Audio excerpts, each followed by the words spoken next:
So having talked for the last few days about Christianity being a religion of faith where one can ask questions and that merits reasonable answers. This is an important point. We need to make the difference. There are faiths of confession, and most religions are such. They will state certain truths, and that's how they are, and Christianity has that part.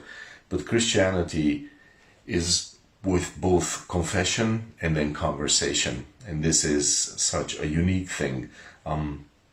We have a faith that is quite unique in the world. This is, normally religions are sort of vindictive. They are trying to protect themselves because they have a hard time answering cohesively. So therefore they rather reject questions, they reject logic, or they reject conversation altogether. They will claim things, confess them, but they're not willing to converse about it. This is because in their religions there is no reply from their deity. This is like 1 Kings 18 when Elijah has that argument with the prophets of Baal, and 1 Kings 18:26 it says, when the prophets of Baal were crying to their deity, it says there was no voice nor any that answered.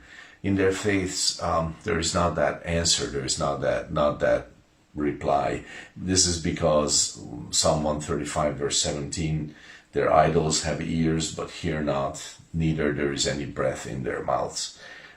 So in a way, maybe this is something that you don't believe to be true, because in a way actually Christianity has sort of quote unquote ruined Westerners for these religions by teaching everyone that questions can be asked and they should be asked, and that's something that Christianity had taught the West over centuries. Therefore, all these religions, all these other religions, try to come up with some sort of answers to questions, but in their native lands back home, nobody is allowed to, or nobody can, or well, actually, rather nobody ever even thinks about asking those questions because they know this is how it is confessed, this is how it is true, and there's no conversation about it. That's the end of it.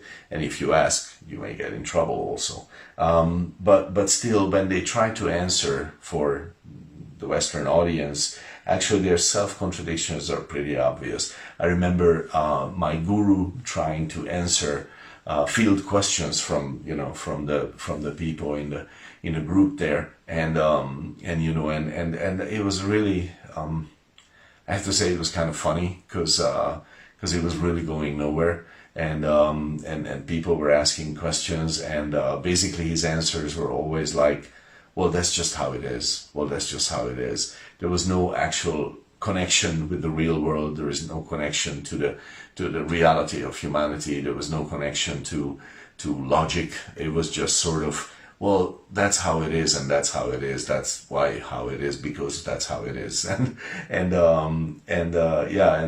he tried, but his faith, I was too young to know this difference, but his faith was obviously just a faith of confession, unable to carry a conversation like that.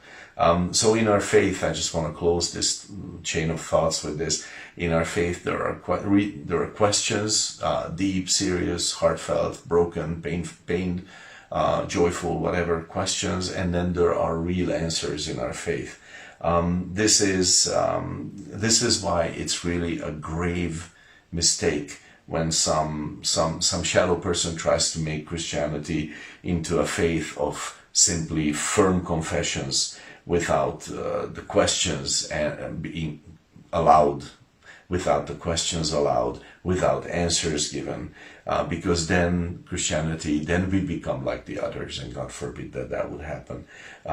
Where questions can be asked, let me say it this way, where meaningful questions can be posed, and then there are meaningful answers given, that I believe is a great place of mental and heart health And that's one of the reasons, one of the many reasons our faith is so beautiful.